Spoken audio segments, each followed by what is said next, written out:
ఈరోజు అతిథులు శ్రీ రామ్నాథ్ గారు, ప్రముఖ విశ్లేషకులు, సీనియర్ పాత్రికేయులు, ఏపీ ప్రైట్ ఛానల్ నిర్వాహకులు, శ్రీ శివశంకర్ గారు, వైఎస్ఆర్ కాంగ్రెస్ పార్టీ అధికార ప్రతినిధి. కోపం ఎప్పుడు వస్తుంది అన్న దాని మీద ముఖ్యమంత్రి శ్రీ చంద్రబాబు నాయుడు గారు చేసిన వ్యాఖ్యలు మరి ఇప్పటికి కూడా వర్తిస్తాయా? మరి ఆయనకి తరచుగా కోపం రావటం కానీ, ఆయన కుమారుడికి కోపం రావటం కానీ, వాళ్ళు రెడ్ బుక్ అంటూ ఇష్టారీతిలో మాట్లాడటం కానీ, రామ్నాథ్ గారు సంక్షిప్తంగా ఆ వీడియో మీరు చూశారు కదా. ఇప్పుడు సరదా కోసమే, అంటే కోపం ఎప్పుడు వస్తుంది చేతకాంతనం అని అప్పుడు కాంగ్రెస్ గవర్నమెంట్ని రోసయ్య గారిని ఉద్దేశించి అన్నారు. మరి ఇప్పుడు అదే సూత్రం మన చంద్రబాబు గారికి కూడా వర్తించదా? అంటే చంద్రబాబు నాయుడు గారు చెప్పింది నిజమే. కోపం అన్నది చేతకానప్పుడు, పరిస్థితులు చేజారిపోతున్నప్పుడు కోపం అన్నది రావడం అనేది సహజంగా జరుగుతుంది, మానవ లక్షణం. ఇప్పుడు చంద్రబాబు నాయుడు గారు కూడా అదే పరిస్థితిలో ఉన్నారేమో. ఎందుకంటే ఎవరైనా వైసీపీ వాళ్ళు ప్రశ్నిస్తే వాళ్ళకు నాలుక మందము, తోలు తీస్తాం, తాడ తీస్తాం, ఎవరూ ప్రశ్నించకూడదు, మేము ఏం చేసినా ఏం చేయకపోయిన స్థాయికి రాష్ట్ర ప్రభుత్వం వచ్చింది అంటే బహుశా చేయి దాటిపోతోంది అన్న కోపానికి ఆయన లోన్ అవుతున్నారేమో. కాబట్టి అప్పట్లో రోషయ్య గారిని ఉద్దేశించి చంద్రబాబు నాయుడు గారు చేసిన వ్యాఖ్యలు ఇప్పుడు ఈ రాష్ట్ర ప్రభుత్వానికి కూడా వర్తిస్తాయి. పరిస్థితి ప్రతి చోట రెడ్ బుక్ అనడం, దాడులు చేయడం, ప్రశ్నించడానికి వీలు లేవడం, డైవర్షన్ పాలిటిక్స్ చేయడం, ఇవన్నీ చూస్తూ ఉంటే ఆ రోజు చంద్రబాబు నాయుడు గారు రోషయ్య గారి గురించి చెప్పింది నిజమో కాదో కానీ ఈ రోజు అయితే తెలుగుదేశం పార్టీ పరిస్థితి అలాగే ఉందేమో అన్న ఒక అభిప్రాయం అయితే అవకాశం ఏర్పడుతుంది కొమ్మినేని గారు. రైట్. శివశంకర్ గారు, మీరు కూడా ఏమైనా సంక్షిప్తంగా మాట్లాడతారా? అంటే జనరల్గా పెద్ద నాయకులు కాబట్టి వాళ్ళు చేసే వ్యాఖ్యల సారాంశం మీద మనం అట్లాగే రాజశేఖర రెడ్డి గారు అప్పుడు ఇచ్చిన హామీలు, ఇప్పుడు ఇచ్చిన హామీలు దాదాపు అట్లాగే కంటిన్యూ అవుతున్నట్లు ఉన్నాయి. నిరుద్యోగ వృత్తి కానీ, ఇంటింటికి ప్రతి ఒక్కళ్ళకి 1500, 1000 అట్లా చెప్పారు కదా. మనం అన్నట్లు ఇందాక అది కోపం ఎప్పుడు వస్తుంది ఆయన మాటల్లో, చంద్రబాబు మాటల్లో చేతగానప్పుడే. ఈ రోజు పరిపాలన చేతగాలేదు కాబట్టి తండ్రి కొడుకులు, అదేవిధంగా జనసేన నాయకులు కోపం మీదనే వాళ్ళ యొక్క 365 రోజులు అలా కానిస్తా ఉంటారు. ఇంకోటి, రాజశేఖర రెడ్డి గారు అప్పట్లోనే చెప్పినటువంటి ఈనాడు బ్యానర్ ఐటమ్ చూసుకుని ఆ మేనిఫెస్టో చదివినప్పుడు సేమ్ ఇప్పటికీ సార్ ఏమాత్రం మార్పు లేదు. ఆయన చదివిన దాంట్లో ఒకసారి గమనించండి. 50 లక్షల ఉద్యోగాలు రాకపోతే 1000 రూపాయలు నిరుద్యోగ భృతి, రంగుల టీవీలు, అదేవిధంగా ఏంటి మొత్తం అంతా కూడా ఇంకేస్తాం వచ్చేస్తాం. అదే మేనిఫెస్టో సిలిండర్లు కానీ, మహిళలకు కానీ, రైతాంగానికి కానీ ప్రతి ఒక్కరి రుణమాఫీ అని, ప్రతి ఒక్కరిని మోసం చేసేటువంటి తత్వం ఆయన బ్లడ్ లో ఉంది అనేటువంటి తెలుస్తా ఉంది. ఇప్పుడు ఇదిగా 20 ఏళ్ల కిందట చెప్పినటువంటి ఆ యొక్క పేపర్, ఈనాడు పేపర్ లో చంద్రబాబు చెప్పిన మేనిఫెస్టో బ్యానర్ ఐటమ్ చదువుతా ఉంటే ఈ రోజులో మార్పు లేదు. 2014 ఎన్నికల్లో మార్పు లేదు, 19లో మార్పు లేదు, 24లో మార్పు లేదు. అదే అబద్ధాలు, అదే మోసాలు, అదే నిరుద్యోగులు, అదే 50 లక్షల ఉద్యోగాలు, అదే 1,00,000 రూపాయలు, అదే ఇల్లులు ఇంటింటికి. మరి ఆయన ఇచ్చినటువంటి ఉద్యోగాలన్నీ ఏమైనాయో? 2014 అధికారంలో ఉన్న ఏమైనా ఉద్యోగాలు, 2000 ఉన్నటువంటి 99లో కానీ 95 కానీ ఎన్ని ఉద్యోగాలు ఇచ్చాడు? మరి ఉద్యోగాలు ఇస్తా ఉంటే కనుక మరి ఏమన్నా జనాభా కూడా తగ్గుతుంది. ఆయన వాటర్లోనే జనాభా కూడా తగ్గుతా ఉంది కదా, జనాభా పెరగలేదు. ఎన్ని ఉద్యోగాలు ఇచ్చాడు? ఆ ఉద్యోగాలన్నీ ఏమైనాయి? కలెక్టివ్ రంగురంగుల టీవీలు ఏమైనాయి? నిరుద్యోగ వృత్తులు ఏమైనాయి? సో ఇది ఆయనకు సంబంధించినటువంటి ఊత పదాలు. అంటే మోసం చేయడంలో ప్రజల్ని 100 సార్లు చెప్పి నమ్మించంటారు చూడు, అదే నమ్మ పలుకులు పలుకుతా ఉన్నటువంటిది ఈ రోజు నగ్న సత్యాలే, ఆ రోజు నగ్న సత్యాలు నేను చెప్పినటువన్నీ కూడా. రైట్. ఎప్పుడో 15-16 ఏళ్ల క్రితం చంద్రబాబు గారు చెప్పిన వ్యాఖ్యలు ఇప్పుడు తనకు వర్తింపజేసుకుని తన కుమారుడు లోకేష్ గారికి వర్తింపజేసి, అట్లాగే పవన్ కళ్యాణ్ గారికి కూడా వర్తింపజేసి, అయ్యా కోప్పడమాకండి, ప్రజాస్వామ్యబద్ధంగా ఉండండి, మరి రెడ్ బుక్ అంటూ ఇష్టం వచ్చినట్లు చేయమాకండి అని చెప్పగలిగి ఉంటే ఆయన సీనియారిటీకి, ఆయనకు ఉన్నటువంటి ముఖ్యమంత్రిగా ఆయన సుదీర్ఘకాలంగా చేస్తున్న పాలనకి ఒక గౌరవం వస్తుంది. మరి ఆ విషయంలో మరి వాళ్ళు ముందుకెళ్తారో లేదో ఇక వారి ఇష్టం. ఏపీలో ప్రభుత్వ స్కూళ్లలో తగ్గిన విద్యార్థుల సంఖ్య చింతామోహన్ గారు చెప్తున్నట్లుగా నిజంగానే 5,000 స్కూళ్ళు ఆల్రెడీ మూతపడ్డాయా? మరో 5,000 స్కూళ్ళు మూతపట్టడానికి సిద్ధంగా ఉన్నాయా? మీరేమంటారు రామ్నాథ్ గారు? కొమ్మినేని గారు, ఇప్పుడు మనం ఎలాంటి రాష్ట్రంలో ఉన్నాము, ఎలాంటి ప్రభుత్వంలో ఉన్నాము అంటే, ముఖ్యమంత్రి గారు కొద్ది నెలల క్రితం ఒక కార్యక్రమానికి వెళ్తే అక్కడ ఒక తల్లి కుమారుడు వచ్చారు. మీరు ఏ స్కూల్లో చదువుతున్నారు బాబు అని ముఖ్యమంత్రి గారు అడిగారు. నేను చైతన్య స్కూల్లో చదువుతున్నాను సార్ అంటే, చాలా మంచి స్కూల్లో చదువుతున్నావమ్మా, మంచి భవిష్యత్తు ఉంటుందని చెప్పారు. ఒక రాష్ట్ర ముఖ్యమంత్రి గారు ఒక ప్రైవేట్ కార్పొరేట్ స్కూల్ ని ప్రమోట్ చేసే పని చేశారు ఇండైరెక్ట్ గా.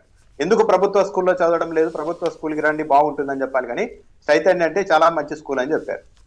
కార్పొరేట్ మొత్తం విద్యనంతా కార్పొరేట్ గా మార్చేసిన ఈ రాష్ట్రంలో మంత్రి నారాయణ గారిని వేదిక మీద పెట్టుకొని ప్రభుత్వ స్కూళ్లను ఉద్ధరించడం ఎలా అని ప్రసంగాలు చేసే రాష్ట్ర ప్రభుత్వంలో మనం ఉన్నాం. మొన్న మంత్రి ఆనం రామనారాయణ రెడ్డి గారు కూడా అంటున్నారు, నెల్లూరులో మొత్తం విద్యనంతా కార్పొరేట్ చేశారు, ఇంకా ప్రయత్నాలు జరుగుతూ ఉన్నాయి అంటూ మాట్లాడారు. ఇండైరెక్ట్ గా మంత్రి నారాయణ గారిని ఉద్దేశించి ఈ వ్యాఖ్యలన్నీ చేశారు. అంటే ఈవెన్ విఆర్ కాలేజీని కూడా, హై స్కూల్ ని కూడా మునుముందు కార్పొరేట్ కల్చర్ తెచ్చినారేమో అని ఆందోళన వ్యక్తం చేశారు. అంటే అలాంటి పరిస్థితుల్లో ఈ రాష్ట్రం ఉంది. ఏడాది కాలంలో 4,64,000 మంది విద్యార్థులు ప్రభుత్వ స్కూళ్లలో తగ్గిపోయారు అంటే ఎంత తీవ్రమైన అంశం. పైగా ఒక గుంటూరు జిల్లాలోనే 109 స్కూళ్లలో 0 అడ్మిషన్. అంటే 1వ తరగతిలో ఎవరు జాయిన్ కావడం లేదు. అంటే 1వ తరగతిలో జాయిన్ కావడం అన్నది ఆగిపోయింది అంటే ఇక మెల్లమెల్లగా ఫేడ్ అవుట్. గవర్నమెంట్ స్కూల్ మొత్తం కంప్లీట్ గా ఎందుకు పనికి రాకుండా అయిపోతాయి, ఎవరు జాయిన్ అయ్యే పరిస్థితి ఉండదు. ఎందుకు ఈ పరిస్థితి వస్తుంది అంటే చాలా మంది గ్రామాల్లో చిన్నపిల్లలు 1వ తరగతి ఉంటే 5వ తరగతి పిల్లల వరకు వీళ్ళు మన దగ్గరే ఉంటారు చిన్నపిల్లలు కాబట్టి అని ప్రభుత్వ స్కూళ్ళకు పంపిస్తూ ఉంటారు. రాష్ట్ర ప్రభుత్వం వచ్చిన తర్వాత వేలాది స్కూళ్ళను మూసివేస్తూ ఉన్నారు.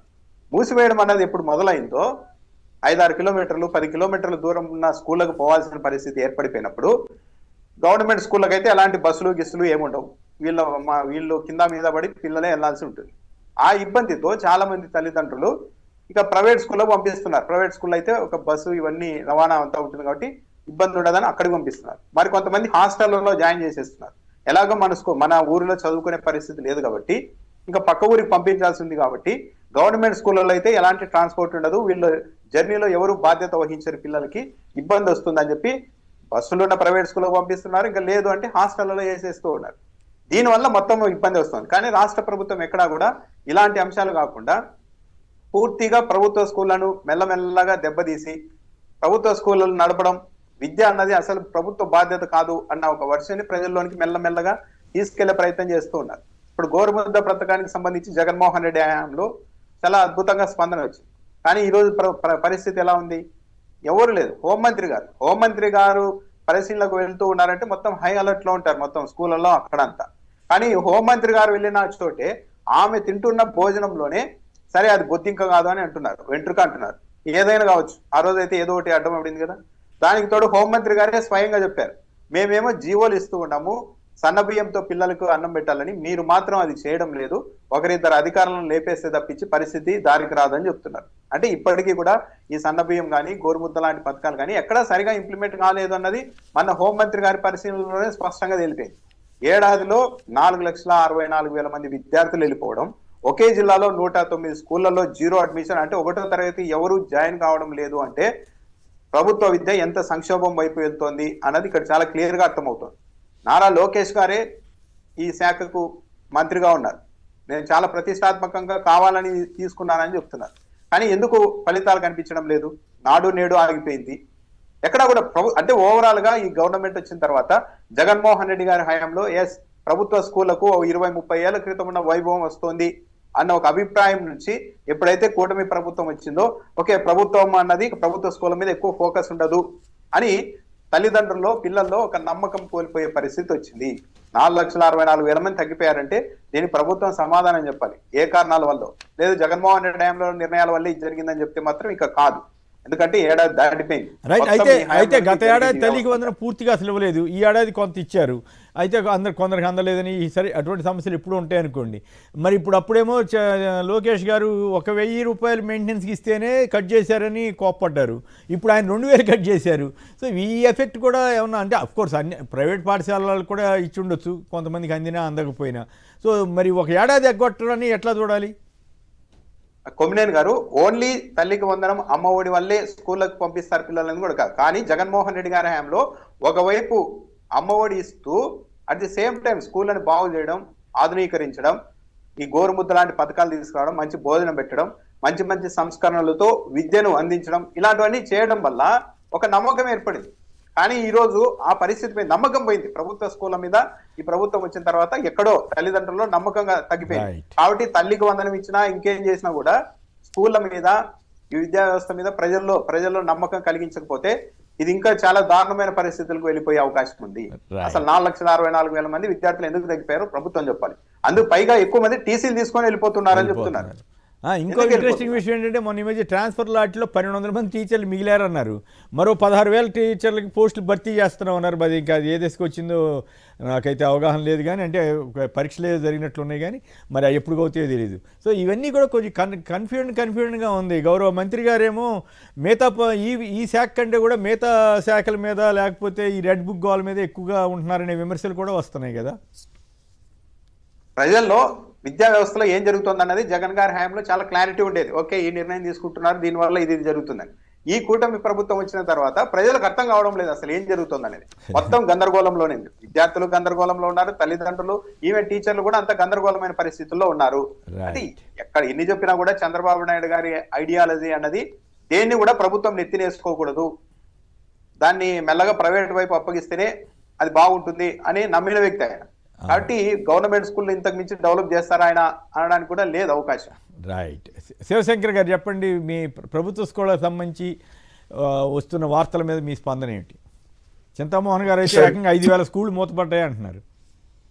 లేదు సార్, ఇప్పుడు ఇది ప్రభుత్వ స్కూళ్లలో ఈ డ్రాప్ అవుట్స్ అంటారా లేకపోతే టీసీలు తీసుకుని వెళ్ళడమా, దగ్గర 4,64,000 మంది ఒక అకాడమిక్ ఇయర్ లో డ్రాప్ అవుట్ అయ్యారంటే కనుక ఇది చాలా డేంజర్ బెల్స్, చాలా ప్రమాదకరమైనటువంటి ఘటికలు.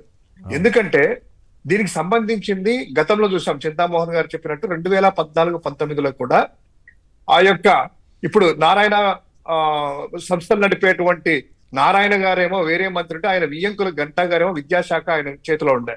అప్పుడు కూడా రేషనలైజేషన్ అనేటువంటి పేరుతో దాదాపు 5,600 స్కూల్స్ ని 4 ఉన్నారు, 3 ఉన్నారు, 6 ఉన్నారు, అందుకని వైబిలిటీ కాదు అని చెప్పి పేరుతో మొత్తం అంతా స్కూల్ మూసేసినటువంటి ఘటన గతంలో చూసాం.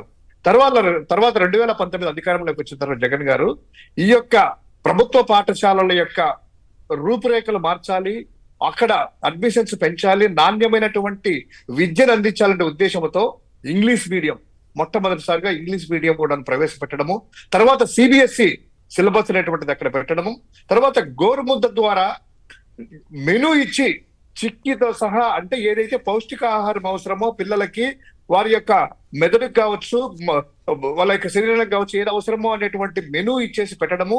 ముఖ్యమైనటువంటిది గతంలో ఎక్కడా దేశంలో లేనటువంటి విధంగా అమ్మఒడి, ఎప్పుడైతే అమ్మఒడి అనేటువంటిది పథకం పెట్టించేసి ఆ తల్లిదండ్రులు ఏదైతే ఈ పిల్లలు కూలీకి వెళ్ళకోకుండా వాళ్ళు కాపాడుకుంటే పిల్లలు సాకే వాళ్ళకి ఈ అమ్మఒడి ఇవ్వడం ద్వారా ఇంటి దగ్గర ఉండి పిల్లలు స్కూల్ పంపించేసేసి ఒక ఎన్రోల్మెంట్ ఏ విధంగా పెరిగిందో మనం చూస్తాము. అదే విధంగా యూనిఫామ్లు, నాడు నేడు ద్వారా ప్రైవేట్ స్కూల్స్, కార్పొరేట్ స్కూల్స్ కు ధీటుగా ప్రతి స్కూల్లో కూడా అభివృద్ధి చేసేసి ఈవెన్ మరుగుదొడ్ల దగ్గర నుంచి మంచినీటి వరకు, మినరల్ వాటర్ ప్లాంట్ వరకు ఏర్పాటు చేసేటువంటిది మనం చూసాం. అటువంటి పరిస్థితుల్లో వీళ్ళు ఎన్ని అడ్డంకులు ఎదురైనా కూడాను ఈవెన్ 8వ తరగతి నుంచి ట్యాబ్స్ కూడా, టాబ్లెట్స్, ల్యాప్టాప్స్ కూడా అందించడం కూడా మనము బైజూస్ కంటెంట్ ఇవ్వడం జరిగింది. అంటే ఏ కార్పొరేట్ స్కూల్స్ లో కూడా చైతన్య దగ్గర నుంచి నారాయణ వరకు ఇంతవరకు పిల్లలకి బైజూస్ అనేటువంటిది కరికులం ఇచ్చేసేసి ట్యాబ్స్ ఇచ్చినటువంటి దాఖలాలు దేశంలో కావచ్చు, రాష్ట్రంలో కావచ్చు ఇప్పటికీ లేవు.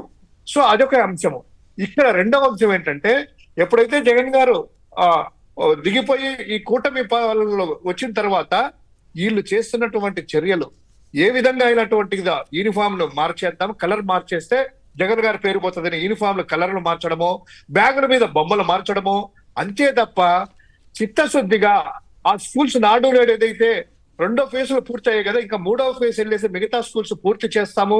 అదే విధంగా ట్యాబ్స్ కూడా ఇంకా 5వ తరగతి వాళ్ళకు, 4వ తరగతి వాళ్ళకి ఇద్దామనేటువంటి ఆలోచన చేయకుండా ఏ విధంగా రాజకీయం చేయడము, స్కూళ్ళ దగ్గరికి వెళ్ళడము. లేదు సార్, ఇంపార్టెంట్ టాపిక్ ఇది, 1 నిమిషం. స్కూళ్ళ దగ్గరికి వెళ్ళడము, అక్కడ కూర్చోవడము, ఆ ఫోటోలు తీసుకుని జగన్ గుర్తొస్తారు. ఆ బల్లలు చూసినా, ఆ యొక్క ఎన్విరాన్మెంట్ చూసినా కూడాను.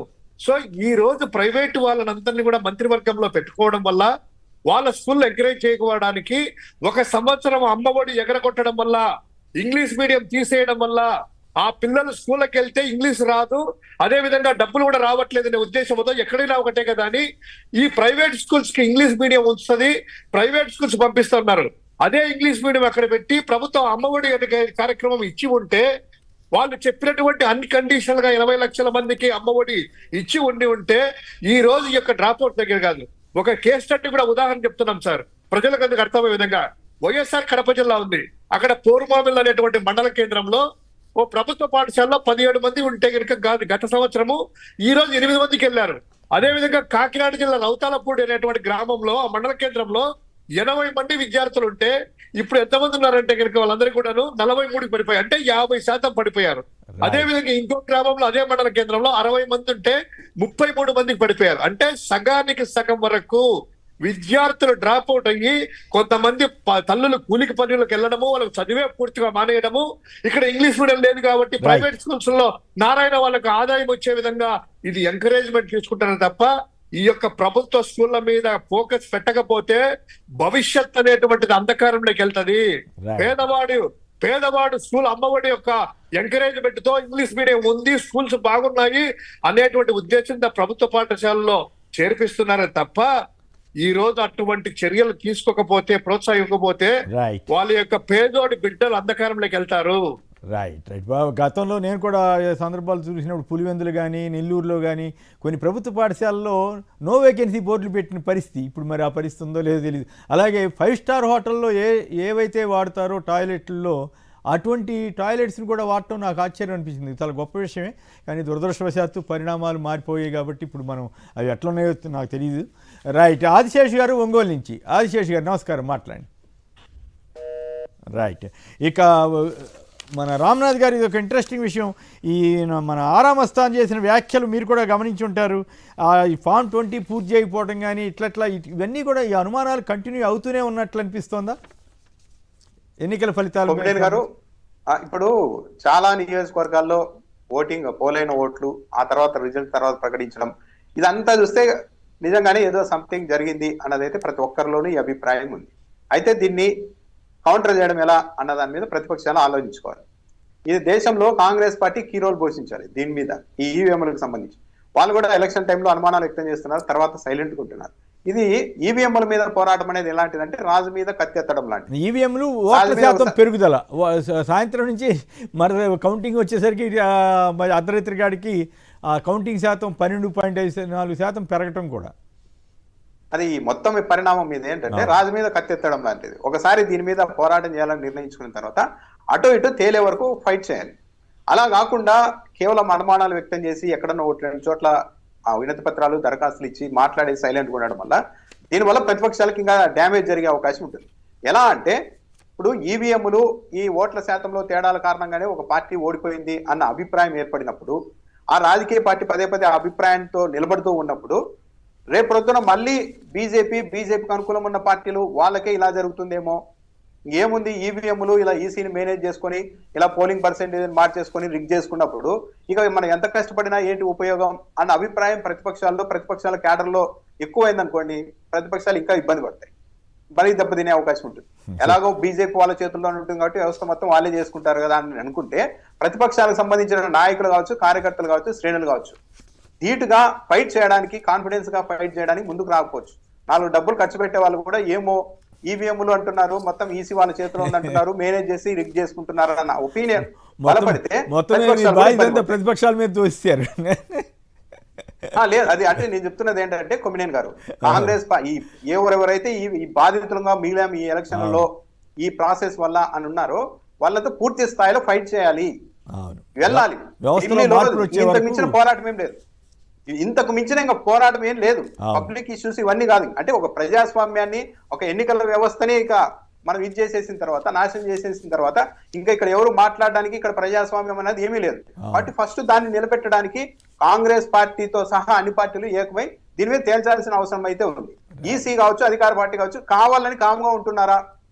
ప్రతిపక్షాలను ఇంకా ఇంత గందరగోళంలో నెట్టేస్తే వాళ్ళు ఫైట్ చేయడానికి వెనుకాడతారు. ఒక పార్టీలను అన్ని గందరగోళంలోకి నెట్టేయాలి ప్రతిపక్షంతో అన్న ఉద్దేశంతో ఈసీ కానీ అధికార పార్టీలు కానీ ఉన్నాయా? ఇవన్నీ ఆలోచించుకొని దీని మీద అయితే ఫైట్ చేయాలనుకుంటే పూర్తి స్థాయిలో చేయాలి. ఇంతకు మించిన ఉద్యమం చేయాలి ఇంకోటి కూడా లేదు అంశం చేయాలనుకుంటే దీని మీదే పూర్తిగా ప్రతిపక్షాలు పోరాటం చేయాలి. నా ఒపీనియన్. ప్రత్యేకించి వీవీప్యాట్ స్లిప్పులు దగ్ధం చేసేసిన వైనం కానీ, ఆ పర్సంటేజ్ పెరిగిన తీరు కానీ, కేంద్ర ఎలక్షన్ కమిషన్ స్పందించిన వైనం కానీ, ఇవన్నీ కూడా డౌట్స్ క్రియేట్ చేయడానికి ఆస్కారం ఏర్పడింది. ఆ తర్వాత రాహుల్ గాంధీ అడిగిన ప్రశ్నలకు సమాధానం సరిగా ఇవ్వకపోవటం కానీ, ఇవన్నీ కూడా మరి ప్రజాస్వామ్యంలో అలాంటి అనుమానాలకు తావు లేకుండా ఉంటే బాగుంటుంది. రైట్. చంద్ర అనంతపురం నుంచి. చంద్ర గారు నమస్కారం, మాట్లాడండి. సార్ కొమ్మినేని గారు నమస్తే అండి. నమస్తే, మాట్లాడు. సార్ ప్యానల్ మెంబర్స్ అందరికీ నమస్కారం సార్. మాట్లాడు. సార్ ఇప్పుడు మన అమ్మ ఒడి గాని లేకపోతే విద్యా వ్యవస్థ గాని ఎంత నిర్వీర్యం అయిపోయింది అని అంటే ఒకప్పుడు అన్నదానము, దాని తర్వాత జగన్ గారు వచ్చిన తర్వాత విద్యాదానం అనే గొప్ప కాన్సెప్ట్ ని తీసుకొచ్చారు. ఇప్పుడు గత 1 సంవత్సరంలో పిల్లలు గాని లేకపోతే వాళ్ళ తల్లులు గాని ఎంత ఇబ్బంది పడుతున్నారంటే, ఈ విద్య అనేది మనకి జ్ఞానాన్ని బుద్ధిని ప్రసాదించేది. ఒకప్పుడు అన్నదానం కడుపుకి అన్నం పెట్టేది, విద్యాదానం అనేది మనకి జ్ఞానాన్ని బుద్ధినిచ్చేది. అంటే వీళ్ళ కాన్సెప్ట్ ఏంటి అని అంటే, అన్నంని విద్యని పేదవారికి దూరం చేస్తే ఆటోమేటిక్ గా వీళ్ళ కింద పని చేస్తారనే ఉద్దేశంతోనే ప్రస్తుత ప్రభుత్వం పనిచేస్తుంది సార్. సార్ మనము ఇప్పుడు కావాల్సినది ఓర్పు సహనంతో ఉంటే ఇంకొక 3.5 సంవత్సరం 4 సంవత్సరాల మధ్యలోనే మంచి ప్రభుత్వం వచ్చి మరి పేదలకి విద్య, ఉద్యోగం, ఆహారం, మంచి నాణ్యతతో కూడిన హెల్త్ సర్వీస్ ఇవన్నీ ఉంటాయని మా ఉద్దేశం సార్. అలాగే మీ అందరి సహకారము జగన్ గారికి ఉన్న మన ఎమ్మెల్యేలకి ఎంత అవసరం సార్. ఓకే, అది వేరే చర్చ అనుకోండి. బట్ మీరు అన్నట్లుగా అప్పట్లో విద్యా విధానం, ఇప్పట్లో విద్యా విధానం మీద గౌరవ ప్రభుత్వం వారు సర్వే చేయించుకుని ఎందుకు వెనకబడిపోయాం, 1 ఏడాది మొత్తం తల్లికి వందనం అని ఎందుకు ఎగ్గొట్టారు, దీని మీద ప్రజల్లో ఎలాంటి భావన ఉంది, ప్రజలు ఎవరు పెద్దగా అడగట్లేదులే, వాళ్ళు అంత ధైర్యం చేయలేరులే, ఈ రెడ్ బుక్ భయంతో ఉంటారులే అనుకుంటే అది రాష్ట్రానికి మంచిది కాదు, ప్రజాస్వామ్యానికి మంచిది కాదు. రైట్, శివశంకర్ గారు చెప్పండి, ఆరామ్ అస్థాన్ గారు వ్యక్తం చేసిన అభిప్రాయాల మీద సంక్షిప్తంగా మీ కామెంట్ ఏమిటి? సార్, ఇప్పుడు ఆరామ్ అస్థాన్ గారు ఈరోజు చెప్పినటువంటి అంశాలని YSR Congress party initial days నుంచి ఎప్పుడైతే ఓటర్ అయిపోయిన తర్వాత ఈవీఎం లో బ్యాటరీ పర్సెంటేజ్ దగ్గర నుంచి టెక్నికల్ అంశాలు ప్రతిసారి, అదే విధంగా ఇతర ఎన్నికల సరళిని మానిటర్ చేసేటువంటి ఓట్ ఫర్ డెమోక్రటిక్ రిఫార్మ్స్ అనేటువంటి సంస్థలు అయితేనేమి, వాళ్ళందరూ చెప్పిన విధంగా ఎలక్షన్ లో 5:30కి ఓటింగ్ అయిపోయిన తర్వాత రాత్రికి ఆ పర్సెంటేజ్ లో 14% వరకు ఎక్కువ నమోదైనట్టు చూపించడానికి జస్ట్ 1 గంటలోనే 14% నుంచి 16%. అదే విధంగా బ్యాటరీది. ఇక మూడోది వివి స్లిప్లు అనేటువంటిది ఇమీడియట్ గా ఇంటిమేషన్ లేకుండా తగలబెట్టడాలు. తర్వాత ఏదైతే ఇప్పుడు మస్తాన్ గారు లేవనెత్తినట్టు అంశాలు మేము మొదటి చెప్తున్నాం, ఫామ్ 20 అనేటువంటిది 24 గంటల్లో అప్లోడ్ చేయాలి. ఆ ఫామ్ 20లో ఏ బూత్ లో ఎన్ని ఓట్లు వచ్చాయి, ఎవరెవరికి పడ్డాయి ఏంటి అనేటువంటిది క్లియర్ కట్ గా పెట్టి ఆ సంతకం పెట్టినటువంటిది ఫామ్ 20లో. వాటిని దాదాపు 4 నెలలకి అంటే 109 రోజులకి వాటిని అప్లోడ్ చేయడం ఏంటి. తర్వాత టెక్నికల్ అంశం ఇంకోటి చూడండి, ఎవరైనా అనుమానాలు ఉంటే 1 రోజుల లోపల, 20 రోజుల నుంచి 1 రోజుల లోపల మీరు కోర్టుకు వెళ్ళండి అని అంటారు. అంటే ఫామ్ 20 చూసుకొని బేరీజ్ చేసుకొని నాకు ఉన్నాయా కరెక్ట్ గా లేదా అని తెలిసిన తర్వాతనే కదా సార్ వాటిని బేస్ చేసుకుని కోర్టుకు వెళ్తాము. కోర్టుకు వెళ్ళడానికి బేసిక్ అనేటువంటిది ఫామ్ 20లో. ఆ ఫామ్ 20 ఏమో 109 రోజులకి అప్లోడ్ చేస్తారు. ఇక్కడేమో నిబంధన ఏమో 1 రోజుల లోపల వెళ్ళాలంటారు. అంటే కోర్టుకు వెళ్ళినా కూడాను 109 రోజుల తర్వాత ఫామ్ 20 మీకు టైం అయిపోయింది కదయ్యా, 30 రోజుల్లో మీకు గడువు అని అంటారు.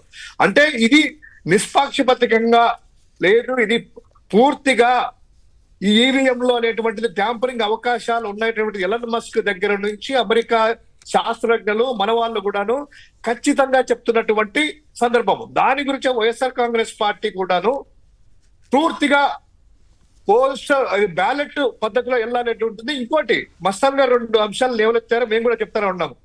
హిందూపురంలో ఒక బూత్ లో దాదాపు మేము గెలిచినటువంటి బూత్, కార్పొరేటర్ మేము గెలిచాము, తర్వాత ఏజెంట్లు మా వాళ్ళు ఉన్నారు, అక్కడ ఒక్క ఓటు రావడం ఏంటి వైఎస్ఆర్ కాంగ్రెస్ పార్టీకి? దానికి ఎవరు చెప్పాలి? రెండవది ఇదే పొద్దుటూరు కడప జిల్లా వైఎస్ఆర్ జిల్లాలో జగన్ గారు ప్రాతినిధ్యం వహిస్తున్నటువంటి సొంత జిల్లాలో పొద్దుటూరులో కూడా ఒక బూత్ లో అక్కడ 1800 పోల్ అయితే 2600 ఎన్నో ఓట్లుంటే 1800 పోల్ అయితే 1800లో 11 ఓట్లు వైఎస్ఆర్ కాంగ్రెస్ పార్టీకి వస్తాయంటే మిగతా అన్ని కూడా తెలుగుదేశం పార్టీకి వెళ్తాయట. ఇది నిజమేనా? ఇంకోటి సరళ ఎన్నికల సరళి చూసుకున్నప్పుడు సార్, మంగళగిరి నియోజకవర్గం అనేటువంటి తెలుగుదేశం పార్టీది కాదని, అంటే ఏ రోజు కూడా గెలిచినటువంటి దాఖలాలు అది లేదు. అటువంటిది ఏ పార్టీ గెలిచినా కూడా గతంలో తెలుగుదేశం గెలిచింది, మన ఎంఎస్ఎస్ కోటేశ్వరరావు గెలిచారు, తర్వాత టీడీపీ మద్దతు తోటి సిపిఎం కూడా గెలిచింది. అక్కడ కమ్యూనిస్టులు గెలిచినటువంటి ప్రాంతం అది. 5 నుంచి 6% వస్తాయి. అటువంటిది ఏకంగా 36%, ఎప్పుడు లేని విధంగా ఏ పార్టీలో 36% వరకు మెజారిటీతో ఒకరికి రావడం 90-91 వెయ్యి.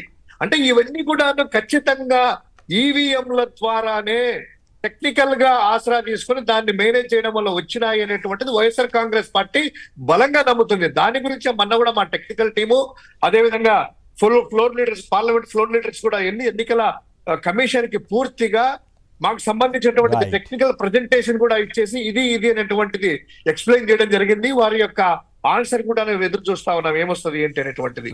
ఇది ప్రజలందరూ కూడా ఈ రామ్నాథ్ గారు చెప్పినట్టు ప్రతిపక్షాలు ప్రతి ఒక్కరు, అధికార పక్షం కూడా రేపు ప్రతిపక్షంగా అవుతుంది. పొరపాటు ఏదో ఒక రోజు వారికి కూడా ఇంకే గుణపాఠం వస్తుంది. ప్రజాస్వామ్యంలో మంచి పద్ధతి కాదు. కష్టం కదా, ఎక్కడో చోట కొంత తేడా రావచ్చు కదా. అదే ప్రజాస్వామ్యంలో మంచి పద్ధతి ఇది కాదు. ప్రజల చేత మంచి పరిపాలన కరెక్ట్ అయితే ఇగో మీ డౌట్లు ఇవి, ఇగో మేము తీర్చాం, ఇగో వీవీప్యాట్ స్లిప్పులు ఇదిగో లెక్కేసాం, ఈవీఎంలు ఇంత వచ్చినాయి, ఇగో స్లిప్పులు కూడా ఇన్నేమన్నాయి చూడండి అని చెప్పేసి ఉంటే అయిపోయేదానికి ఎందుకు చెప్పలేదో. బాలినేని శ్రీనివాసరెడ్డి గారు పెట్టిన పిటిషన్ వ్యవహారంలో కానీ, ఇట్లా ఆయన జనసేనలోకి వెళ్ళటం కానీ, ఆ తర్వాత అసలు దాని గురించి లేకపోవడం కానీ, ఇవన్నీ కూడా అనవసరమైనటువంటి అనుమానాలకి ఎన్నికల కమిషన్ ఆస్కారం ఇస్తుంది. కొండలరావు గారు నెల్లూరు నుంచి. కొండలరావు గారు నమస్కారం, మాట్లాడండి. హలో నమస్కారం, మాట్లాడండి. అది వాళ్ళు మాట్లాడుతున్నారు సార్. మాట్లాడండి సార్. అది విద్యా వ్యవస్థ ఈసారి జగన్ గారిని వస్తే ఆరోగ్యపరంగాను విద్యాపరంగా అన్ని బాగుండేది చూసుకోమండి సార్. మిగతా అన్ని పంచకుండా జనాభా డబ్బులన్నీ. ఓకే, మరి ఇప్పుడు గవర్నమెంట్ మేము కూడా పంచుతాం, ఇంకెక్కువ పంచుతాం అన్నారు కదా, అది పర్వాలేదా? ఓకే, పంచుతారంటే అట్లా ఒకటి సార్. ఓకే, అది పెద్ద చర్చలేండి, ఇష్యూ అది కాదు. Right, okay. అంటే ఆయన చెప్పేది వాళ్ళు పంచుతామన్నా కూడా అబద్ధాలు కదా సార్, ఎటు పంచరు కదా. జగన్ గారు పంచుతా అంటే కనుక నిజంగా పంచుతారు. చంద్రబాబు ఎన్ని చెప్పినా కూడా ఏం లేదు కదా అనేటువంటి ఆయన ఆలోచన పాపం. రైట్. మరొకరు పెదవేగి నుంచి, ఎవరు? పెదవేగి నుంచి కృష్ణారావు గారు నమస్కారం, మాట్లాడండి. నమస్తే అండి. నమస్తే, మాట్లాడండి. ఈవీఎంల మీద మాట్లాడదామనండి. ప్లీజ్ మాట్లాడండి, దయచేసి మాట్లాడండి. అది మరి పర్సంటేజ్ ఎంతకు తేడా వచ్చిందండి? మరి పోలైన నాటికి ఎమ్మట ఇచ్చేస్తారు కదండి. ఇవ్వలేదని కదా ఇప్పుడు ఆరామస్తా అని చెప్పేది. 20వ ఫామ్ 20 పూర్తి చేయకుండా 109 రోజులు ఆపారనేది ఒకటి. నిన్న వైవి సుబ్బారెడ్డి గారు వాళ్ళు వెళ్ళి అక్కడ 12.54% ఓట్లు పెరిగిపోయిన తీరు మీద వాళ్ళు కంప్లైంట్ చేశారు. కొన్ని నియోజకవర్గాల్లో 25,000 30,000 అట్లా పెరిగిపోయినాయట. మరి అది ఎట్లా సాధ్యం అనేది వారి ప్రశ్న. కరెక్టే, మీరు చెప్పాలా ఎట్లా పెరిగినాయి అనేది. పోలింగ్ అయినామంటే మనం ఇస్తాం కదండి ఏజెంట్లు. అవును, ఇచ్చింది మరి ఎట్లా పెరుగుతాయండి తర్వాత? అదే మరి అర్థం కాని విషయం. అదే దాన్నే ఇప్పుడు ఈ కారణాల వల్ల పెరిగాయని ఎన్నికల కమిషన్ చెప్పగలిగి ఉంటే బాగుండేది. జగన్ గారి క్రేజ్ని గవర్నమెంటే పెంచుతోందా? ఇది ఆశ్చర్యం. గతంలో ఎప్పుడూ జరగని విధంగా 100 మందికి నోటీసులు అంట. రౌడీ షీట్లు తెరుస్తామని జగన్ గారి మీటింగ్కి వెళ్తే, కార్యక్రమం దగ్గరికి వెళ్తే, లేదా అటు ఆయన దగ్గరికి స్వాగతం పలకటానికి వెళ్ళినా కూడా మరి రౌడీ షీట్లు తెరుస్తామని బెదిరిస్తున్నారో ఏం పోవడం. మరి రైతుల్ని ఆటో ఎక్కించుకుంటే కూడా కేసులు పెడతామని హెచ్చరికలు. రాత్రే వైసీపీ కట్అవుట్లు ఫ్లెక్సీలను ధ్వంసం చేసిన కాకీలు. ఇదేం పని అండి? ఎందుకు ఇప్పుడు మళ్ళీ రేపు ఎట్లాగో దీని మీద చర్చ జరపాలి. సంక్షిప్తంగా దీని మీద మాట్లాడి ఈ చర్యల వల్ల కూడా జగన్ గారి క్రేజ్ జనంలో బాగా పెరిగిపోతున్నట్లు అనుకోవాలా ఏంటి రామ్నాథ్ గారు? కొమ్మినేని గారు, విషయం ఏంటంటే ఈరోజు ఆంధ్రజ్యోతి ఈనాడు పత్రికలో రాశారు. వీళ్ళు ఎంత ఇదిగా చంద్రబాబు నాయుడు గారు నాకు పత్రికలు లేవు, టీవీలు లేవు అంటారు, కానీ ఇంకా ఇంతకు మించి సొంతంగా టీవీలు పత్రికలు అవసరం లేదేమో అనిపిస్తారు. ఈరోజు ఏం రాశారు చూడండి ఈనాడులో. ట్రాక్టర్లతో మామిడి తెద్దాం, ప్రభుత్వాన్ని ఇరుకున పెడదాం. జగన్ చిత్తూరు జిల్లా పర్యటనలో వైకాపా నేతల వ్యూహం. చిత్తూరు జిల్లాలో మామిడి రైతులు ఇబ్బంది పడుతున్నారని చెప్పేందుకు వైకాపా నేతలు వ్యూహం రచించినట్టు తెలుస్తోంది. చిత్తూరు జిల్లాలో మామిడి రైతులు ఇబ్బంది పడుతున్నారని చెప్పేందుకు, అంటే ఈనాడు పత్రిక పరోక్షంగా రైతులంతా ఇబ్బంది పడడం లేదు, హ్యాపీగా ఉన్నారని చెప్పే ప్రయత్నం చేస్తోంది. ముందుగానే ట్రాక్టర్లలో మామిడికాయలు తెచ్చి వ్యాపారులు కిలో 2-3 రూపాయలకే అడుగుతున్నారని తమ కార్యకర్తలతో చెప్పించి ప్రభుత్వాన్ని ఇరుకున పెట్టేందుకు ప్రణాళికలు రూపొందించినట్టు తెలుస్తోంది. అంటే ఇప్పుడు ఆడుండే ట్రాక్టర్లు అవన్నీ కూడా మళ్ళా వైసీపీ వాళ్ళే చూపిస్తున్నారని ఒక ఇంప్రెషన్ కలిగించే వార్త రాస్తున్నారు. అంటే దాదాపు నెల రోజుల నుండి 100లాది ట్రాక్టర్లు రోడ్డు మీద ఉన్నాయి. మరి అవన్నీ ఎవరు ట్రాక్టర్లు, కొమ్మినేని గారు? దీంతో ఈ ప్రణాళికకు పోలీసులు అడ్డుపడితే వాహనాల్లో తెచ్చిన మామిడికాయలను అక్కడే పోస్తే తీవ్ర పరిణామాలు ఉంటాయని ఎస్పీ గారు కూడా హెచ్చరించే పరిస్థితికి వచ్చారు. అంటే ఇవన్నీ ఏంటంటే అక్కడ నిజంగా రైతులు ఉన్నారనే కూడా లేదు, రైతులు కాదు, వాళ్ళతో వైసీపీ వాళ్ళ ట్రాక్టర్లని వైసీపీ వాళ్ళని చెప్పదలుచుకున్నారా? ఒక మీడియా సంస్థ ఇలా రాయొచ్చా? ఏంటి ఇబ్బంది పడుతున్నట్టు వైకాపా కాదు చూపించే కాదు ప్రయత్నం అలా చేస్తున్నారు. రాయకపోతే ఆశ్చర్యపోవాలి. నిన్న ప్రసన్న కుమార్ రెడ్డి ఇంటి మీద అంత దారుణంగా దాడి జరిగితే దాన్ని వదిలేసి మహిళలు ఏదో చేశారని చెప్పి ఇప్పుడు అన్ని మహిళలను అడ్డం పెట్టుకుని వీళ్ళు రాజకీయాలు చేయటం వార్తలు రాయటం ఎంత ఇప్పుడు తప్పు అయితే తప్పని కేసు పెడతారు, ఏదో జరుగుతుంది. కానీ దాడిని కూడా సమర్థించే రీతిలో మీడియా మారిపోతే ఇక అసలు ఈ దేశంలో ప్రజాస్వామ్యం అసలు ఆ పత్రికలు ప్రజలు ఎందుకు చదవాలి, ఎందుకు చదివి మరి ఏమి నేర్చుకోవాలి ఏమిటో అర్థం కాదు. రెండు వైపులా తప్పు ఉంటే రెండు వైపులా రాయండి, అభ్యంతరం లేదు. కానీ ఈ రకంగా ఏకపక్షంగా దాడి జరిగితే కూడా ఖండించలేని దైన్య పరిస్థితి. మామిడికాయ రైతులు వస్తే కూడా రాకుండా అడ్డం పడే విధంగా పత్రికలు రాయటం బాధాకరం కాదా రామ్నాథ్ గారు?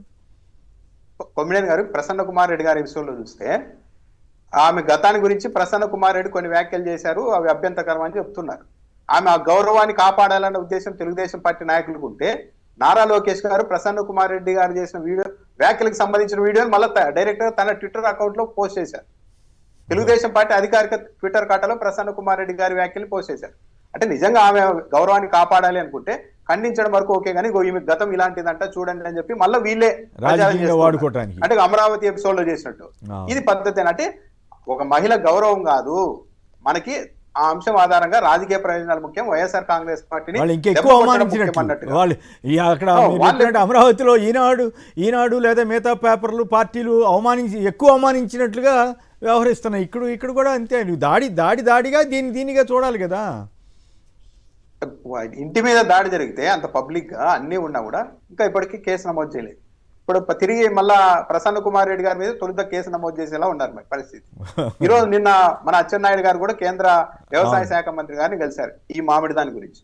ఆయన ఇచ్చిన వినతి పత్రం చూస్తే రాష్ట్ర ప్రభుత్వం ఎంత బాధ్యత రాహిత్యంగా ఉంది అన్నది కూడా అర్థమవుతుంది. కర్ణాటక కుమారస్వామి గారు అడిగేసరికి కేంద్ర ప్రభుత్వం 16 రూపాయలతో కిలో కొనేందుకు ముందుకు వచ్చింది కర్ణాటక రైతుల నుంచి.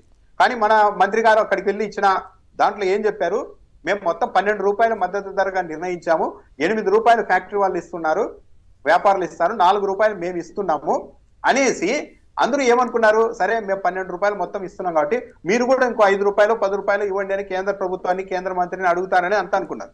కానీ మన అచ్చెన్నాయుడు గారు ఇచ్చిన దరఖాస్తులో ఈనాడు పత్రికలోనే రాసుకున్నారు, అది కూడా కిలో 4 రూపాయల చొప్పున చెల్లించడం వల్ల రాష్ట్ర ప్రభుత్వంపై 260 కోట్ల రూపాయల భారం పడుతుంది. ప్రభుత్వ ఆర్థిక సమస్యల దృష్ట్యా ఆ మొత్తాన్ని కేంద్రమే అందించేలా చర్యలు తీసుకోండి అని కోరారు. అంటే అడిషనల్ గా ఏం లేదు, మేము 4 రూపాయలు ఇస్తున్నామా, మేము ఇచ్చే 4 రూపాయలు మీరు ఇవ్వండి, మేమేమి ఇవ్వము అని చెప్పదలుచుకున్నాం.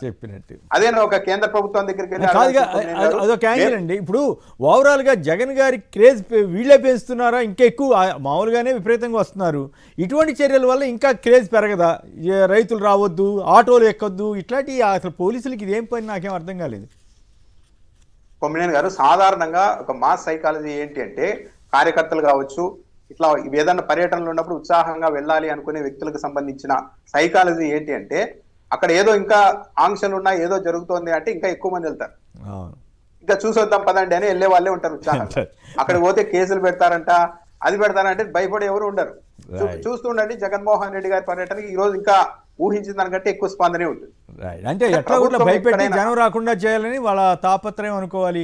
కానీ అసలు ఇన్ని వందల మందికి నోటీసులు ఏంటంటే మనం ఇప్పుడు చూసాము, బహిరంగ సభకి వెళ్తే కూడా నోటీసులు ఇచ్చే కార్యక్రమం, సభ కాకపోయినా ఒక నాయకుడు వస్తున్నాడంటే మరి చంద్రబాబు గారు అనేక పర్యటనలు చేశారు, అప్పుడు నోటీసులు ఇచ్చారా ఇట్లా ఏంటో. శివశంకర్, అంటే ప్రభుత్వం మర్చిపోతుంది, ఇది ఇంకా రైతులకు సంబంధించిన కార్యక్రమం. అవును, రైతులకు సంబంధించి రైతులకు మద్దతుగా జగన్మోహన్ రెడ్డి వస్తున్నప్పుడు మనం ఆంక్షలు పెట్టి కేసులు పెట్టి నోటీసులు ఇస్తే మనకు బూమరాంగ్ అవుతుందనే అంశాన్ని కూడా మర్చిపోతుంది రాష్ట్ర ప్రభుత్వం. ఎందుకు మర్చిపోతుంది? ఫస్ట్ వీడియో చూసాం కదా, చేతగానప్పుడే కోపం వస్తుందని చంద్రబాబు గారు చెప్పినట్లుగా ఇప్పుడు దీన్ని అర్థం చేసుకోవాలేమో. రైట్, శివశంకర్ గారు. ఒకటి సార్, జగన్మోహన్ రెడ్డి గారిని ఇంటి నుంచి బయట పెట్టి అది అడుగు పెట్టలేయకూడదు ప్రజల్లోకి. తర్వాత కార్యకర్తలు కానీ ప్రజలు కానీ రైతులు కానీ జగన్మోహన్ రెడ్డి గారిని కలవాలంటే కనుక భయం క్రియేట్ చేయాలి. ఎలా చేయాలి అంటే కనుక కేసులు, లేకపోతే కనుక రౌడీ షీటర్లు అంట. నిన్న ఆయన చిత్తూరు జిల్లా ఎస్పీ గారు మాట్లాడుతూ ఎవరన్నా బయటకు వచ్చేసి జనాల్లో తీసుకొని వచ్చేస్తే ఆటోలో ఎవరైనా ఎక్కించుకుంటే ఆటోల మీద కేసులు పెడతారంట. ఆటోలో రైతులు ఎక్కించుకొని వచ్చినా కూడా బయటకి రాకూడదట. వందలాది మంది చేస్తారు కాదు, ఆటోలో మామూలుగా పార్టీ జెండా లేకుండా వస్తారనుకోండి, వాళ్ళందరూ రైతులా కాదని ఎవరు చెప్తారు? అవును సార్, చుట్టుపక్కల వాళ్ళందరూ కూడా మామిడికాయలు తీసుకొని ట్రాక్టర్లు పెట్టుకొని ఉన్నారు. రాత్రి ఇంటికి వచ్చి పడుకొని మళ్ళీ ట్రాక్టర్ అమ్మడానికి వాళ్ళ క్యూలో ఉంటారు. అంటే రైతులు ఎవరు కూడాను మార్కెట్ దగ్గరికి వెళ్ళకూడదు.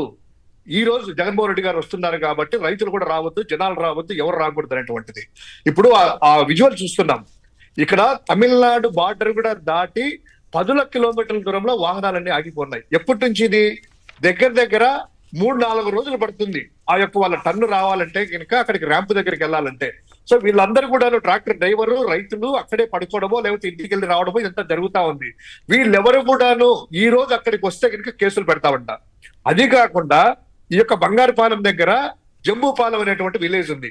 ఆ విలేజ్ గ్రామ సభకు డబ్బులు కట్టి పర్మిషన్ తీసుకొని ఫ్లెక్సీలు కడితే, ఏది పర్మిషన్ తీసుకొని గ్రామాలకి పంచాయతీకి డబ్బులు కట్టిన వాటికి కూడా ఈ పోలీసులు వెళ్ళి జేసీబీలు తీసుకొని వెళ్ళేసి ఫ్లెక్సీలన్నీ కూడాను ఇష్టం వచ్చినట్టు తొలగిస్తా ఉన్నారు. ఈ పోలీసులకు ఏం పనుంది ఆ రాజకీయాలు? ఇక రెండవది ఎమర్జెన్సీ కూడా సార్ మీరు చూస్తుంటారు. ఎమర్జెన్సీ టైంలో కూడా ఇటువంటి ఆంక్షలు ఉండవేమో. ఈ రోజు ఎమర్జెన్సీకి మించి ఇళ్ళకు వెళ్ళేసేసి నోటీసులు ఇచ్చి మీరు వెళ్ళినా, మీ వాళ్ళు వెళ్ళినా, మీరు మళ్ళీ అవసరం చేసినా, మీ వాళ్ళు వెళ్ళినా కూడా మీ మీదనే కేసు, వాళ్ళని కూడా మీరు ఫోన్ చేసి వెళ్ళొద్దని చెప్పండి. ఇటువంటి ఆంక్షలా? ఇటువంటి ఆంక్షలా కాదు. ఈ పరిస్థితి వచ్చే ఎలక్షన్ నాటి దాకా కొనసాగించి వైసీపీ అనుకూలు అనుకున్న వాళ్ళందరూ ఇంట్లో నుంచి కదలకూడదని కూడా ఏమైనా ఆంక్షలు వస్తాయో ఏం పాడు. ఇట్లా ఏమో ఓటక్కులు కూడా తీసేస్తారేమో స్లోగా ఆధార్ కార్డులు కూడా డిలీట్ చేసి చేస్తారేమో. సరే ఈ రోజు వాళ్ళు ఎంత నియంత్రించినా కూడాను, మొన్న నెల్లూరుకి వెళ్తాం అనుకుంటే హెలికాప్టర్ కి పర్మిషన్లు ఇవ్వలేదు. ఈ రోజు హెలికాప్టర్ పర్మిషన్లు ఇవ్వకపోతే బంగారుపాలెంలో రోడ్డు మార్గం అయినా కూడా రైతుల పరామర్శ జగన్ గారు వస్తారు అని మా నాయకులు అల్టిమేటం ఇస్తే ఇమ్మీడియట్ గా ఎక్కడో హెలికాప్టర్ ఇచ్చారు. ఇచ్చిన తర్వాత వాళ్ళు ఎలా కన్ఫైన్ చేస్తారు సార్? పోలీసులు అనే వాళ్ళు సెక్యూరిటీ ప్రొవైడ్ చేయాలి. అవును. ఇక్కడ ఎక్కడా కూడా మొబిలైజేషన్ చేయలేదయ్యా మేము. ఆ రైతులను పరామర్శిస్తామంటే రైతులు కూడా ఇంకోటి గమ్మత్తు గమనించండి. రైతులు 5 మందే మాట్లాడాలంట. ఎక్కువ మంది జగన్ గారితో మాట్లాడుతుంటే ఎక్కువ మంది మాట్లాడితే వాళ్ళకే సంబంధం. పోలీసులు ఎప్పుడు ఇట్లాంటివన్నీ ఎందుకు పెడతారో అర్థం కావట్లేదు. 5గురే మాట్లాడాలి, ఒకళ్ళే మాట్లాడాలి. కొత్త ట్రెండ్ సృష్టిస్తున్నారు. వచ్చే భవిష్యత్ తరాల్లో వచ్చే గవర్నమెంట్ కి ఇది ఒక కొత్త సంప్రదాయంగా మార్చేటట్టున్నారు. మీరున్నారు సార్, మీరు ఒక రైతుకి వెళ్ళారు, లేదా రామనాథ్ గారు నేను వెళ్ళాను. మా బాధ ఉంటే కనుక ప్రతిపక్ష చెప్పుకోవడానికి ప్రయత్నం చేస్తాము. కానీ అలా చెప్పుకోకూడదు. చెప్తే కేసులు అట 5 మంది అంటే వాళ్ళు సెలెక్ట్ చేస్తారు. ఈ రకంగా అయితే గతంలో తెలుగుదేశం నాయకుల మీద ఎన్ని కేసులు పెట్టి ఉండాల్సిందో జగన్ గారి ప్రభుత్వం అట్లా ఏం చేయలేదు. ఇంకోటి సార్, మీ నోటీస్ వచ్చి ఉంటది. పాపం రైతు కన్నూరు పెట్టి ఆ చెట్లు నరుక్కుంటే వాళ్ళకి 12,500 రూపాయలు అటవీ శాఖ నుంచి, మన పవన్ కళ్యాణ్ గారి శాఖ నుంచి నోటీసులు డబ్బులు కట్టినాయి ఆ పెనాల్టీ అని. రైతుల మీద అభిమానం ఉందనుకోవాలి. వాడి చెట్లు పెంచుకొని పాపం రైతు కన్నీళ్లు పెంచుకుంటే ఆవేదన కొట్టుకొని వేరే పంట వేసుకుంటాం నెక్స్ట్ అనుకుంటే దానికి మళ్ళా పెనాల్టీలు అంట. రైట్. మనం మిగతా అంశాల్లో కూడా వెళ్ళాలి. ఎట్లాగూ రేపు కూడా ఈ అంశం ప్రస్తావనకు వస్తుంది కాబట్టి మన రామ్నాథ్ గారు దీని మీద సంక్షిప్తంగా చెప్పండి. మద్యం కేసులో న్యాయమూర్తి గారు వేసిన ప్రశ్నలకు పోలీసుల దగ్గర నుంచి ఏమైనా జవాబు వచ్చే అవకాశం ఉందా?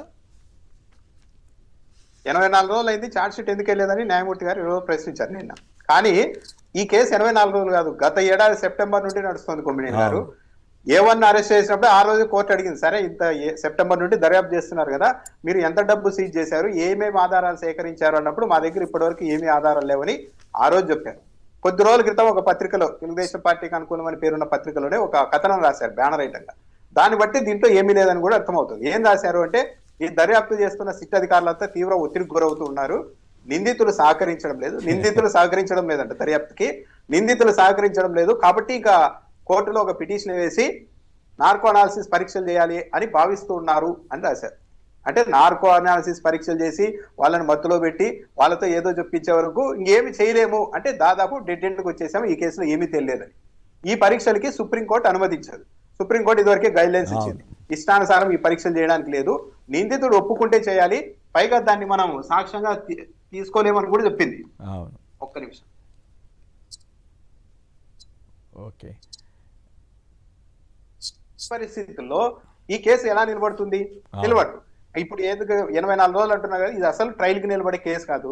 వాళ్ళ ఉద్దేశం ఏంటంటే చాలా సింపుల్ గా తమకు నచ్చని వాళ్ళందరినీ తెచ్చి రిమాండ్ లోనే సుదీర్ఘ కాలం పెట్టేసి అక్కడే వాళ్ళకి టార్చర్ చూపించేసేయాలి అన్నది. నేను బాలాజీ గారి ఇంట్లో ఎక్విప్మెంట్స్ అని స్వాధీనం చేసుకున్నారు కదా, దాంట్లో ఏమైనా దొరికాయంటే ఏమీ లేవు, అసలు ఏమీ లేవు అని చెప్తున్నారు. ఉంటే చెప్పేవాళ్ళు కదా, ఇక ఫలానా ఆధారాలు ఇవాటికి అన్ని కాదుగా, ఇవాటికి అన్ని తెలుగుదేశం మీడియాలో పెద్ద ఎత్తున రాసేవాళ్ళు కదా. అదే ఇప్పుడు రాయట్లా, ఒకరోజు రియల్ ఎస్టేట్ అన్నారు, ఒకరోజు సౌత్ ఆఫ్రికా అన్నారు, ఇంకో రోజు ఏదో బంగారం కొన్నారన్నారు, రకరకాల, ఇంకో రోజు ఏమో ఓటర్లకే పంచారన్నారు, అన్నీ రకరకాలుగా జరిగిపోతా ఉన్నాయి.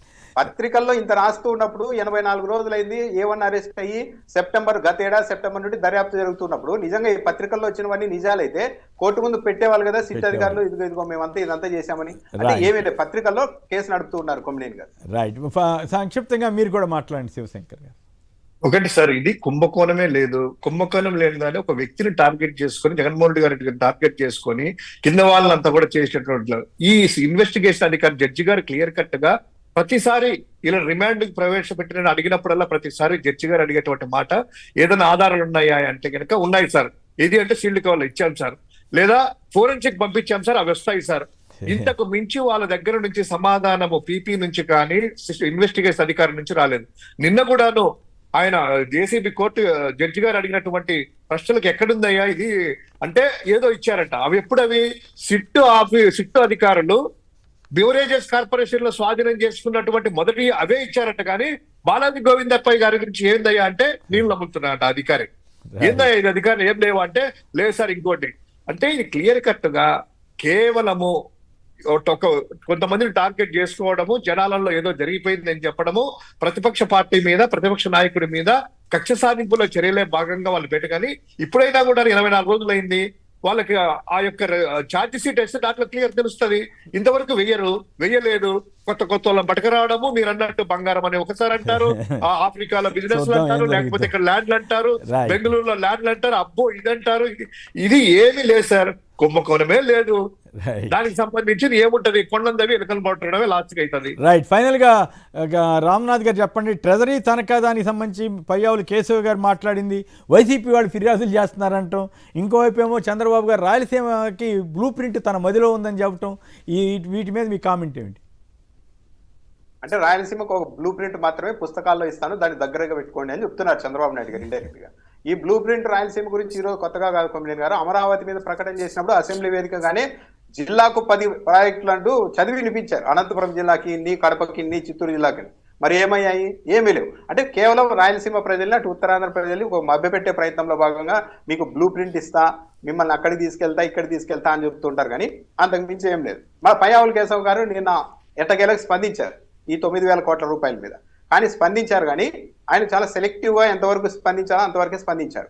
అప్పులు ఇస్తున్న వాళ్ళని ఇన్వెస్టర్లుగా అభివర్ణించారు ఆయన.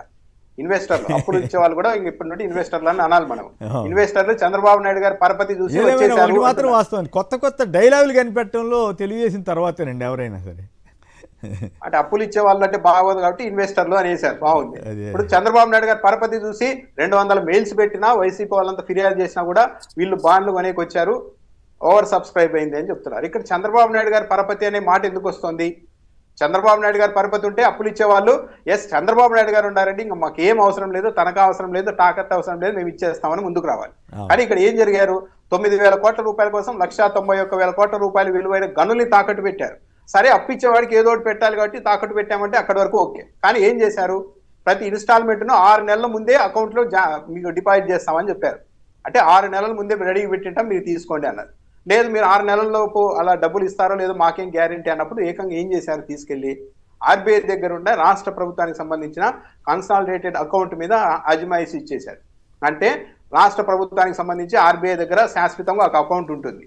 వీళ్ళు ఏం అప్పులు ఇచ్చినా ఇకపోయినా కూడా డైరెక్ట్ అక్కడ నుండి తీసేసుకోవచ్చు. అది కూడా ఏంది, రాష్ట్ర ప్రభుత్వానికి ఒక్క మాట కూడా చెప్పుకోకుండా ఆర్బీఐ నుంచి డబ్బులు తీసుకునే వెసులుబాటు ఇచ్చిన తర్వాత ఇక చంద్రబాబు నాయుడు గారి పరపతి అన్నది ఎక్కడ వస్తుంది ఇక్కడ? కానీ చంద్రబాబు నాయుడు గారి పరపతి చూసి మాకంతా అప్పులు ఇవ్వడానికి వచ్చారని కూడా పయ్యావుల కేశవ్ గారు చెప్తున్నారు. ఇదే పయ్యావుల కేశవ్ గారు గతంలో ఆ లిక్కర్కి సంబంధించి ఏదో చేస్తే అయిపోయింది, రాష్ట్రం దివాలా తీసింది, ఇంకా సోమాలియా కూడా దారుణంగా తయారైపోయిందండి, అసలు తాకట్టు పెట్టడాలు ఏంటండి ఆదాయాలు అని మాట్లాడారు. కానీ ఈ రోజు మాత్రం దీనికి ఆర్బీఐ అనుమతి ఉంది. 191,000 డబ్బులే తాకట్టు పెట్టినట్టు అయిందా? కానీ ఆర్బీఐ ఆమోదం ఉంది అని చెప్తున్నారు. అంటే ఎక్కడికెక్కడ పైగా కంప్లైంట్ చేశారంటున్నారు.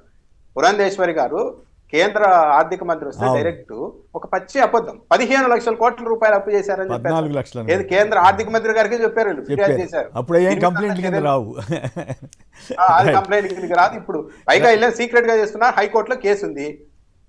వైసీపీ వాళ్ళు వ్యతిరేకిస్తున్నారు, ఈ పద్ధతి కరెక్ట్ కాదు, మొత్తం రాష్ట్రం దెబ్బతింటుంది, వాళ్ళ హక్కు కదా అది. దాన్ని మాత్రం ఫిర్యాదు అంటున్నారు. వీళ్ళు అసలు ఇంగ్లీష్ అటు మీడియంతో వైసీపీ సహా అనేక కేసులు వేశారు కదా కోర్టులో. అది అవన్నీ కరెక్ట్. ఇప్పుడేమో ఎవరు ఏం చేయకూడదు, వాళ్ళు ఏం చెప్తే దానికి ఆహా ఓహో అంటే కానీ వాళ్ళకి ఇది ఉండదేమో. రైట్, శివశంకర్ గారు, నాకు డౌట్ వచ్చింది.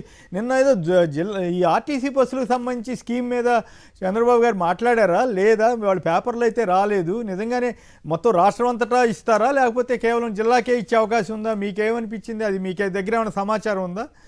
అయితే సమాచారం లేకపోతే ఏం చెప్పొద్దు. ఒకటి, ఇది నిన్న అచ్చెన్నాయుడు గారు ఇట్లా చెప్పినట్టు మనం కూడా పేపర్లో ఇలా చూశాను. ఢిల్లీలో మాట్లాడుతాయని చెప్పారు అనేటువంటిది. గతంలో చంద్రబాబు నాయుడు గారు కూడా ఇదే మాట అన్నారు. విత్ ఇన్ డిస్ట్రిక్ట్ గతంలో అన్నారు అది. చేయడానికి అనేటువంటిది గతంలో ఒకసారి చెప్పారు. గతంలో ఇప్పుడు కాదు. విత్ ఇన్ డిస్ట్రిక్ట్ చేస్తామని చెప్పి. సార్, ఇది చిన్న స్కీమ్, వాళ్ళు ఇచ్చినటువంటి సూపర్ స్కీమ్ అతి చిన్న స్కీమ్ ఇది. ఓకే, ఇది తెలంగాణ కానీ కర్ణాటక కానీ ఇమ్మీడియట్ గా ఇంప్లిమెంట్ చేశాయి. చేశారు. కానీ రాష్ట్ర ఇక్కడ వ్యాప్తంగా ఇప్పుడు దాదాపు తెలంగాణలో మహిళలు ఎక్కడెక్కడ ఆ మూల నుంచి ఈ మూలకి వెళ్ళినా కూడా ఎక్కడ టికెట్ అవసరం ఉండదు అనుకుంటా. టికెట్ అవసరం ఉండదు. కాకపోతే కొన్ని సెలెక్టివ్ బస్సులు పెట్టారు, ఏది పల్లె వెలుగు లాంటి బస్సులు వాటిలో పెట్టారు. సూపర్ డీలక్స్ లో లేదు అనేటువంటి చెప్పారు. కానీ ఇక్కడ దాదాపు 14 నెలలైనా కూడాను ఈ స్కీమ్ అమలు చేయకుండా ఊరిస్తూ ఫీలర్స్ వదులుతూ, ఒకసారి రవాణా శాఖ మంత్రి, ఒకసారి మహిళా మంత్రులు, వీళ్ళు ఇదిగో వచ్చేస్తుంది అదిగో వచ్చేస్తుంది అనేటువంటి ఊరించడమే తప్ప ఇది ఆగస్టు 15కి ఇస్తామంటున్నారు. తయారైంది. ఆగస్టు 15కి అయితే ఇస్తామంటున్నారు. అయితే ఏ రకంగా ఇస్తారన్నదే ఇప్పుడు చర్చ. మరి ఒకసారి సార్, జిల్లా అంటున్నారు, ఇంకోసారి వాళ్ళు- ఏం మాట్లాడలేదు. మరి ఏం జరుగుద్దో చూడాలి. వాళ్ళు చెప్పినట్లు పూర్తిగా మేము కూడాను, మా అధ్యక్షుల వారు కూడా పదే పదే రిపీట్ చేస్తా ఉన్నారు.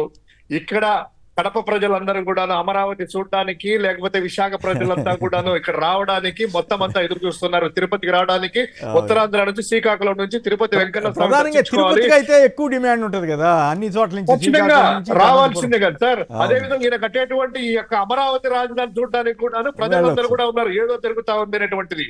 అదే విధంగా కేవలము 400 కోట్లు పెట్టి ప్రపంచంలోనే అత్యంత స్టాండర్డైజ్డ్ బిల్డింగులు రిషికొండ చూడడానికి కూడా జనాలు ఉన్నారు. వాళ్ళు అనుమతించాలి, ఆర్టీసీ బస్సు అనుమతించాలి. ఈ పక్క రాజధాని 1000 కోట్ల ఖర్చు పెట్టినటువంటి రాజధానిని, అదే విధంగా స్టాచ్యూ ఆఫ్ సోషల్ జస్టిస్ ని, రిషికొండను అన్ని కూడా దర్శించడానికి రెడీగా ఉన్నారు. Right. అన్కండిషనల్ గా ఏదైతే పెట్టారో మీరు ఇచ్చినటువంటి ఫీలర్స్ వదిలినట్టు విత్ ఇన్ డిస్ట్రిక్ట్ అయితే ప్రజల నుంచే కాకుండా మా నుంచి కూడాను పూర్తిగా ఏమి ఉద్యమమైనా మరి కూడా ఏం జరుగుతుందో మహిళలు చేయడానికి చూద్దాం. సిద్ధంగా ఉన్నారు.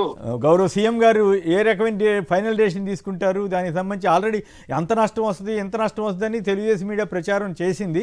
అయినప్పటికీ కూడా మరి వాగ్దానం చేసినప్పుడు కదా అవన్నీ లెక్కలేసుకోవాల్సింది. మేము అన్ని లెక్కలేసే చేసాం, కావాలంటే కాలర్ పట్టుకోండి కూడా అన్న నేతలు ఉన్నారు కదా. మరి ఇప్పుడు ఏం జరుగుద్దో చూద్దాం. రైట్, రామ్నాథ్ గారు, శివశంకర్ గారు పలువురు మాట్లాడారు. అందరికి కూడా ధన్యవాదాలు. ఇది నేటి చర్చా కార్యక్రమం. నమస్కారం.